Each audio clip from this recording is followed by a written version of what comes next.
Magandang araw sa ating lahat sa Blessed in Christ Christian Fellowship sa pangunguna ni Pastor Raymond Malanoy.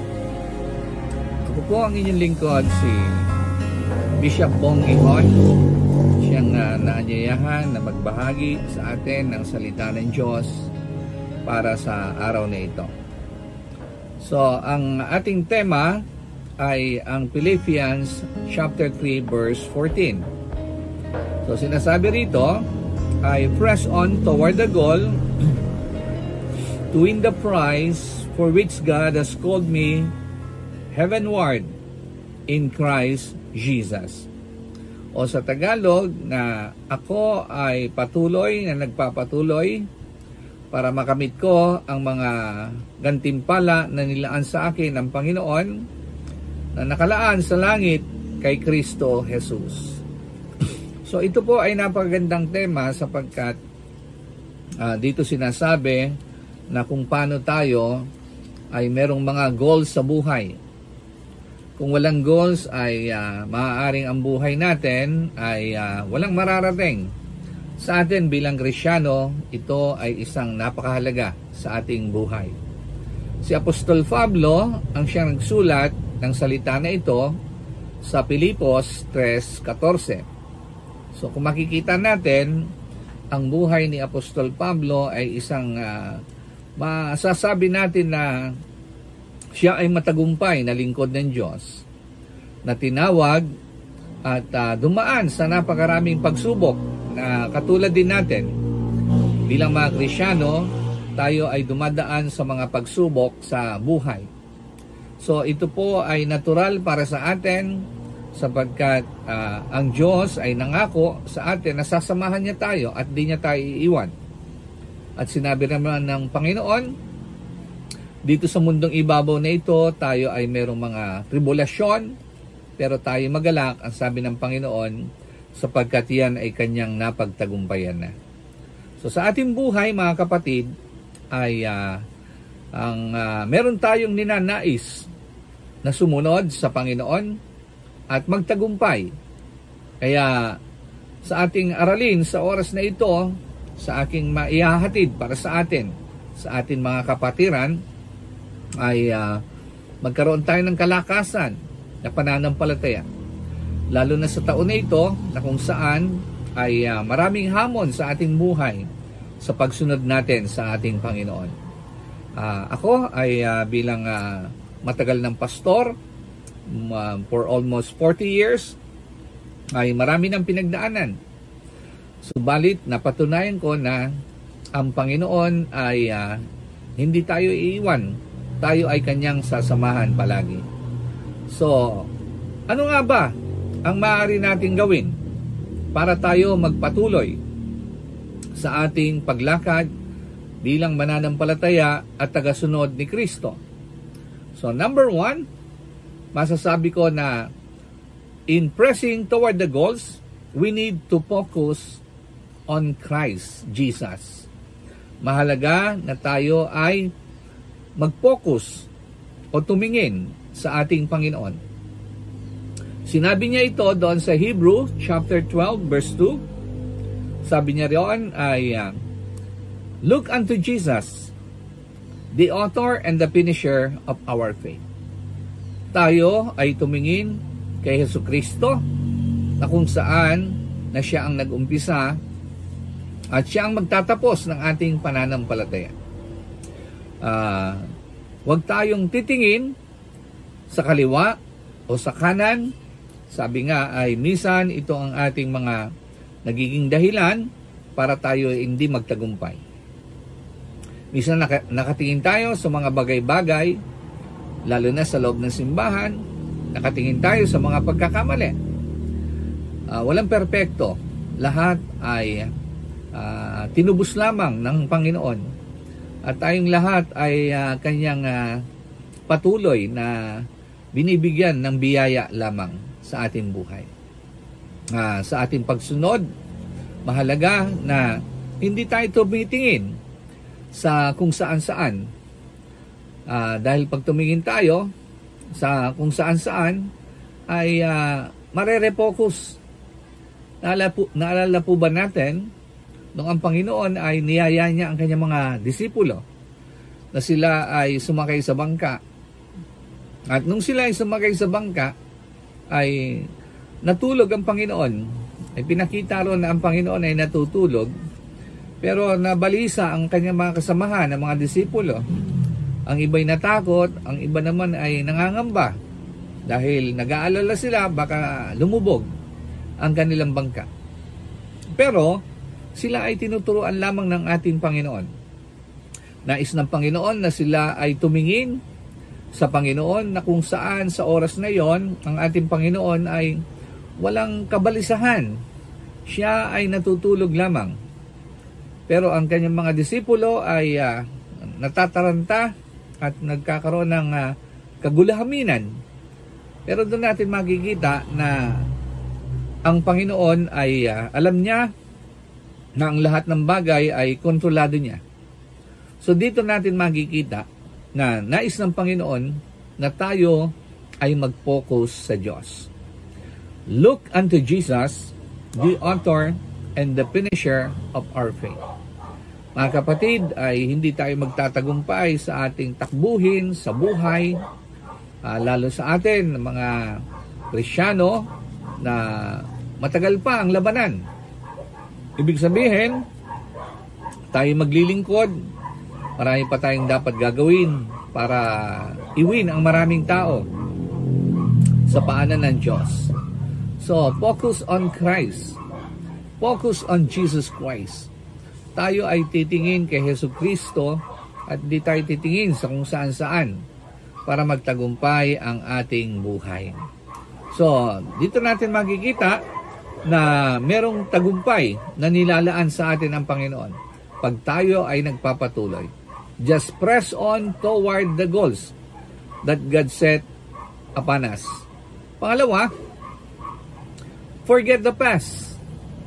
So, kakalimutan natin ang mga nakaraan. Lalong itong bagong taon ng year 2025, ito ay isang napakagandang hamon para sa ating lahat. Sapagkat dito ay sinasabi nga na ito ay pasimula o isang magandang pagtatala ng mga nais natin gawin para sa taon na ito, na year 2025. So, year 2024 is marami tayong mga challenges na nangyari. Ako'y naniniwala na tayo meron mga kapalpakan. Ako'y naniniwala na meron tayong mga kabiguan. So, hindi nawawala yon. Maraming mga problema na tayo ay kinakaharap sa ating buhay. So, habang tayo ay sumusunod sa Panginoon, ay marami tayong pagdaraanan. Pero ang wika ng Panginoon ay kalimutan natin yung mga nakaraan. Sinabi nga ito ng Isaiah 43 verse 18 to 19. Forget the past, for the Lord will do a new things. Kalimutan mo nakaraan, sapagkat ang Diyos ay gagawa ng mga bagong bagay para sa atin. So sa taon na ito, merong gagawin ang Panginoon. Pero kalimutan mo ang iyong mga kabiguan, ang mga masasaklap na nangyari sa buhay mo. Kalimutan mo ang mga bagay-bagay na nakasakit sa iyo, mga bagay na maaaring magkaroon ka ng bitterness, o mga bagay na maaaring ikaw ay nagkaroon ng mga pagkatisod. So, sabi nga ng Bible, forget the past. Kalimutan mo ang mga nakaraan at magtatagumpay ka. Pero wag mong kakalimutan ang mga kabutihan na ginawa ng Diyos sa iyong buhay. No? So, sa taon na ito, ihanda mo ang buhay mo sa mga haharapin para sa pagtatagumpay mo sa taon na ito. No? Tutulungan ninyo ang inyong pastor, si Pastor Raymond, na yan ay mga inaanak ko, at patuloy na sila ay gumagalaw at na nandiyan kanilang pagnanais na maglingkod, sila mag-asawa sa ubasan ng Panginoon ay andyan, dapat katuwang tayo, katulong tayo. Okay? So, pangatlo, Ano ba yung una natin? Focus on Christ. Pangalawa, forget the past. Ang pangatlo, set a goals. So, gumawa ka ng goals. Habakkuk chapter 2 verse 2. So, kung wala tayong goals, ay mangyayari, ay wala tayong target. Diba? So, napakahalaga that we have a target this year. Sa amin dito sa aming church, ay marami kaming workers at marami na rin mga kapatiran na umaattend. Pero ay hindi doon natatapos. We're setting goals para sa mas malawak pa na gawain. At nagpe-pray kami ng more churches, more disciples, more people to come to know Jesus Christ. At hindi madali ito. Pero sabi nga, walang imposible sa Diyos. Nakikita natin, nangako ang Panginoon. Ang sabi niya ron sa Luke chapter 1 verse 37, nothing is impossible with the Lord. Walang imposible sa Panginoon. So sa ating mga buhay, mga kapatid, sabi ng Habakkuk chapter 2 verse 2, write down the vision. So bawat isa sa atin, isulat natin, Lord, sa taon na ito ay ako ay magpe-pray na. So write it down. Lord, ako ay magdi-devotion. So Lord, ako ay mag-soul winning. So mga napakagandang mga ating hangarin to pressing on toward the goals.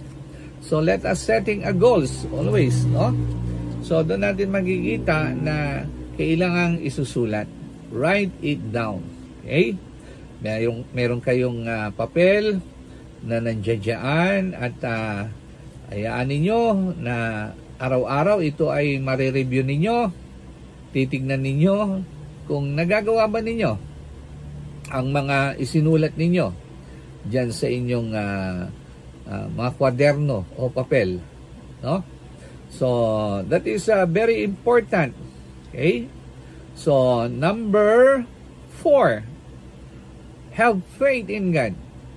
So, magkaroon ka ng pananampalataya sa Diyos. So, ang una is to focus in Christ. Pangalawa, you need to forget the past. And then, number 3, set a goals. Number 4, have faith with the Lord. So, ang pananampalataya ay ito yung tinatawag na currency in heaven. So, lahat ng mga bagay ay walang mangyayari kung wala ang pananampalataya natin. Kaya nga sabi roon ng Hebrew chapter 11 verse 1, faith is the substance of things hoped for, of evidence of things not seen. Mga bagay na hindi natin nakikita, inaasahan natin na mangyayari. Kailangan natin yon na magkaroon tayo ng pananampalataya sa Panginoon. Malakas, matibay na pananampalataya. Sapagkat nakita natin sa Bible, lahat ng mga lumapit sa Diyos ay maaring sila may karamdaman man, sakit, deliverance, bulag, nakakita, patay, nabuhay na muli. Pero makita natin ay tinignan ng Panginoon ang kanilang mga pananampalataya. So, the Lord saw their faith in God. So, napakahalaga na makita ng Panginoon sa atin na meron tayong pananampalataya na matibay, malakas sa ating Panginoong Jesus. Hebrew 11 verse 6, sabi roon, it is impossible to please the Lord without faith. Napaka-imposible na ma-please natin ang Panginoon kung wala tayong pananampalataya. So dapat lumakad tayo na merong pananampalataya na matibay sa ating Panginoon. Huwag tayong pabago-bago o yung tinatawag na doubtful. O yung iba naman sa atin ay meron tayong tinatawag na tayo ay nag-aagam-agam. Minsan yung ating pagsunod sa Diyos ay parang may panahon. Kapag alam natin na masarap, ay sumusunod tayo. Pero pag mahirap, ay hindi na. So, hindi dapat ganon ang ating buhay pananampalataya. Dapat ang ating buhay pananampalataya ay Mahirap man o madali man, may ginhawa man o may hirap man, tayo ay patuloy na naglilingkod sa ating Diyos na buhay. So, it is very important for us na meron tayong faith. Alam ko naman, meron tayong pananampalataya. Pero ang sabi nga roon, matibay na pananampalataya sa ating Panginoon. So, doon natin makikita na sinasabi ng Hebrew 11 verse 6 ay, it is impossible to please the Lord without faith. Napaka-imposible na malugod natin ang Diyos kung wala tayong pananampalataya sa Diyos. Okay? So, pag bumalik muli ang Panginoon, sinasabi rin ng Bible, can He find faith on us? Ang babalikan ng Panginoon sa atin, di naman ang mga ministry. So, ang babalikan ni Lord sa atin, di naman yung ating mga function sa church. Ang babalikan sa atin ni Lord ay yung ating pananampalataya sa Kanya. Kaya tayo mga kapatid, yun yung pang-apat na sabi nga ay to press on toward the goal, to achieve our goal for Jesus. Kailangan ma-achieve natin yung mga layunin natin na dapat mapuntahan at marating sa ating Panginoon. At doon natin makikita yan na kailangan natin ng matibay na pananampalataya sa Panginoon. Panglima, sabi roon, throw off hindrances. Throw off hindrances. So, alisin natin, yung mga bagay na nagiging balakid sa atin. At alam natin yan, si blind Bartimeo, alam ba natin siya ay bulag, di ba? Siya ay humingi na siya ay gumaling at siya naman ay nakakita. Pero, pag binasa po natin ang Biblia, makita natin yan sa Mark chapter 10, ang istorya ni blind Bartimeo, ay nandun yung kanyang pananampalataya sa Diyos. At meron siyang, sabi roon, ay kanyang inihagis yung kanyang balabal. At siya'y lumapit sa Diyos.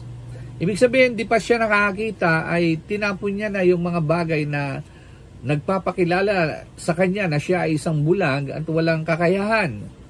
So, ang kanyang ginawa ay ito'y tinapon niya at lumapit kay Jesus. At habang siya'y lumalapit, siya ay nakakita. So, sa atin, ang sabi nga roon ay throw off every weight of sin sa ating buhay. Meron tayong mga dapat ialis na sa buhay natin. Yung mga bagay na hadlang sa buhay natin. Maaring yung kabataan, ikaw ay nandiyan, nagbibisyo ka. May mga vices ka. Okay, mahilig ka sa mga nightlife. Mahilig ka sa mga party-party. So, ito ay mga nagiging hadlang para sa atin paglago sa Diyos. Kailangan alisin natin ang mga bagay na ito. O doon naman sa mga nanay ay maaaring iba sa atin, tayo ay marites, hindi pa sumisikat ang araw, tayo nasa kapitbahay na at tayo ay mahilig makipag-chess, ibang chess to, chess mess. So, ang tawag namin dito ay marites. Na ito ay mga bagay na nagiging hadlang sa atin. So, kailangan na throw away every hindrances. O kung ikaw naman ay tatay, baka hanggang ngayon mahilig ka pang magsabong o yung manok mo, ano mo na yan, tinola na.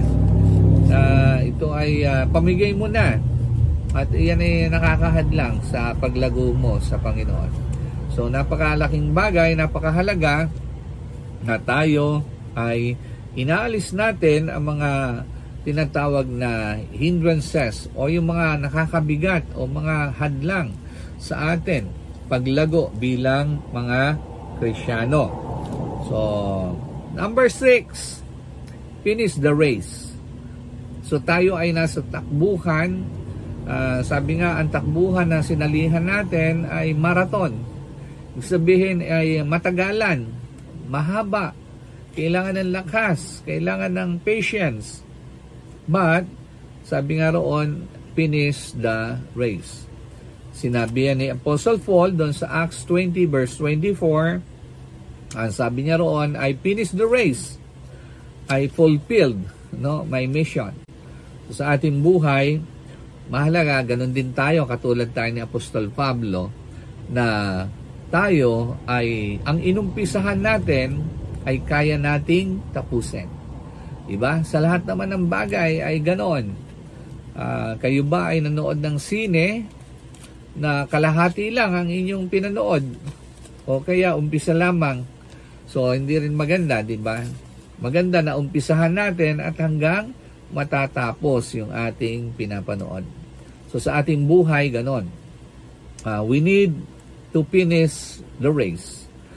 So, lahat ng bagay merong umpisa at merong katapusan. So, walang kalahati lamang. Diba? So, ang buong maghapon ay merong araw, merong gabi. So, kung puro araw lang, mahirap din. Baka tayo ay mamatay, masunog lang tayo, no? Sa init. At di rin naman pwedeng puro gabi rin, no? Baka mamaya ay tayo lamigin. So, sa ating mga buhay, mga kapatid, ay merong nilaan ang Panginoon na pag-uumpisa at merong pagtatapos. So, sa atin, we are willing to finish the race that is set against us, no? Na si Lord inaasahan na matatapos natin yung mga takbuhin na inilaan sa atin ng ating Panginoon. So, tandaan po natin, kailangan natin na mag-umpisa at matatapos, no? To finish the race that is set above us, no? O in front of us. So, tatapusin natin to. You have a prayer that, the Lord, I will finish this race. Help me. Tutulungan ka naman ng Panginoon. So, doon natin makikita na naalala ko yung isang example, no? Na si Peter daw at si John ay isang araw ay binigyan ng Panginoon ng krus. At ito ay kanilang binuhat. So, magkasing haba yung krus ni Pedro at ni Juan. At habang pasan-pasan nila ito, ay parang reklamo si Pedro. Kaya anong nangyari, si Pedro pala ay nagdala ng lagare. So, habang sila'y lumalakad, reklamo, ay humihinto si Pedro at nilalagare at pinuputol yung kanyang krus. Si Juan naman ay talagang nagtsatsaga at talagang nagpapatuloy sa kanyang pagsunod na maibuhat yung krus. So, anong nangyayari? Sa kada kilometro ay si Pedro ay humihinto at nilalagare yung kanyang krus. So, dumating ang puntos na maiksi na yung krus ni at akala niya ituwan-tuwa siya dahil magaan na yung kanyang binubuhat. Pero pagdating nila dun sa dulo, ay meron palang isang bangin na sila'y dadaanan. At kaya pala pinapasan sa kanila ng Panginoon at ito yung kanilang gagawing tulay pagdating doon sa dulo ng bangin na yon. So, nung sinukat ni Pedro yung kanyang krus, maiksi na. No, hindi na maaaring makapunta doon sa kabila ng tulay. Samantala, si Juan ay buo yung kanyang krus. Ayun, ay siya'y nakatawid doon sa kabila. Ang lesson dito ay huwag tayong magreklamo, huwag tayong umangal, kung ano man yung pinapagawa at mission natin sa Panginoon, gawin natin na mahusay at patuloy lang sapagkat magtatagumpay ka. No? Sabi nga roon ay tatapusin mo yung karera o yung race na binigay sa iyo ng Panginoon. At kayang-kaya naman natin yan, no? Katulong at katuwang natin si Lord. Huwag tayong gagaya kay Peter na nandaraya at magulang. So, sa atin ay walang shortcut.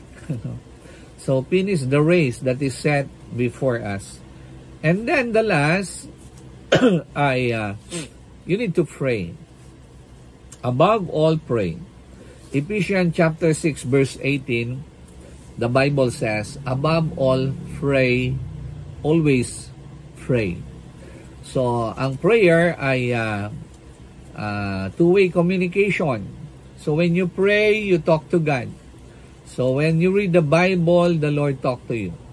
But the most important part of prayer is hearing the voice of the Lord. So makinig ka doon sa tinig ng Panginoon. Meron siyang tinig sa iyo, merong sinasabi ang Panginoon sa iyo. Kaya sa ating buhay ay patuloy ang kalakasan natin yung panalangin. Mananalangin tayo lagi na matapos natin yung nilaan sa atin na takbuhin ng ating Panginoon. Press on toward the goal. To win the prize for which God has called us in heavenward in Christ Jesus. So ang mga taong nagpapatuloy, yun lamang ang nakakamit, ang nagtatagumpay. Sa inyo ay mga kapatiran dyan, sa Antipolo at dyan sa ating ministry sa Blessed in Christ Christian Fellowship. Kayo ay magpatuloy sapagkat merong nakalaan na tagumpay, merong nakalaan na biyaya ang Panginoon sa mga taong patuloy na naglilingkod sa Kanya. Kaya sa atin ay pray na tayo dyan mga kapatiran that we are able to finish our race that is set before us. Okay? At patuloy na pagpalain ang inyong gawain. Dalangin ko na kayong lahat ay gamitin ng Diyos. Let us pray to the Lord. Lord, maraming po salamat sa buhay ng mga kapatiran diyan sa Antipolo, sa Blessed in Christ Christian Fellowship. Sa pangunguna ni Pastor Raymond. Pagpalain niyo po siya at bigyan niyo siya ng kakayahan na magawa niya ang mga dapat niyang gawin para magtagumpay ang gawain. Lord, dalangin ko ang mga kapatiran na sila pong lahat ay magkaroon ng katagumpayan sa kanilang buhay na hanggang sa muli kang dumating, makita mo, Panginoon, na nandun sila nananampalataya. So, dalangin ko po, Panginoon, sa araw na ito, ang lahat ay pagpalain mo sa pangalan ni Jesus. Salamat po. God bless you all. I pray to the Lord one day we can meet physically. So this is your servant, Pastor Bong Gihon, praying. God bless you all.